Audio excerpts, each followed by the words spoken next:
चाहत तू ही फसाद हो। हान को पता चलता है कि इसकी बीवी ने खुदकुशी नहीं की बल्कि उसका कत्ल किया गया है। गला दबाने की वजह से उसकी बीवी की मौत हुई है, जिसकी वजह से उसकी मौत को खुदकुशी में बदला गया है। अब इसी चीज का फायदा उठाते हुए दूसरी तरफ गाजी यूसुफ औरंगजेब पर इल्जाम लगा देता है, उसे एक ऐसी वीरान जगह जाकर मारने का सोचता है और दूसरी तरफ अपने बेटे को भरोसा दिलाने की कोशिश करता है और कहता है कि यही तुम्हारी बीवी का कातिल है।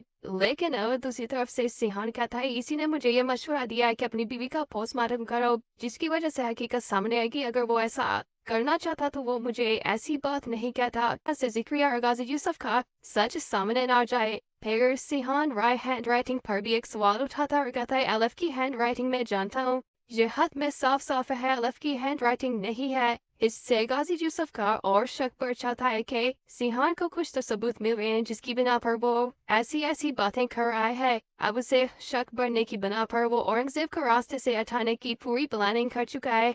लेकिन अब गाजी सिंहान कहता है कि मैं अपनी बीवी का बदला हर शख्स से लूंगा जिसने इसे तरफा कर मारा है। वो मुझसे मोहब्बत करती थी, अगर वो मुझसे मोहब्बत करती थी तो उसे खुदकुशी करने की कोई जरूरत नहीं थी। आखिर वो सारी जिंदगी मेरे साथ गुजारना चाहती थी। लेकिन दूसरी तरफ से औरंगजेब कहता है कि तुम्हारे बाप को कोई गलतफहमी हो रही है, सिंहान मैं तुम्हारी बीवी का कातिल नहीं हूँ। लेकिन सिंहान कहता है मुझे तुम पर पूरा यकीन है, अगर तुम मेरी बीवी के कातिल होते तो तुम मेरे साथ इस तरह बैठकर बातें न कर रहे होते। मुझे पता है इस सब के पीछे कौन है और उसे मैं बहुत सामने ले आऊंगा। औरंगजेब कहता है मैं उम्मीद करता हूँ कि इसके पीछे तुम्हारा डैड ना हो। तभी सिंहान आगे से कहता है कि ये तुम क्या बकवास कर रहे हो। औरंगजेब कहता है कि क्योंकि मुझे पता है कि तुम्हारा डैडी तुम्हें जिंदा बचाना चाहता था और वाहिद एलफ है जिसका हार्ट जो है वो तुम्हारे हार्ट से मैच करता था।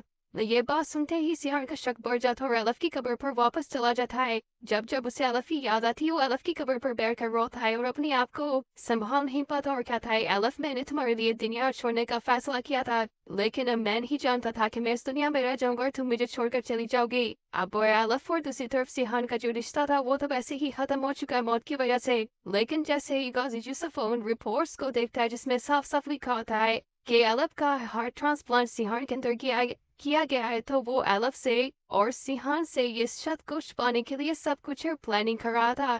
एलफ तो मारी जा चुकी है लेकिन सिंहान के हाथ वो रिपोर्ट लग जाएगी जिस पर लिखा होगा कि एलफ का हार्ट अब सिंहान के सीने में है, जिसकी वजह से अब उसकी बात पर उसका शक बढ़ जाएगा। दोस्तों आने वाले एपिसोड में देखेंगे सिंहान जिस शहर छोड़कर चला जाता है। चैनल सब्सक्राइब वीडियो को लाइक कमेंट सेक्शन बताना आपको ड्रामा कैसा लगता है।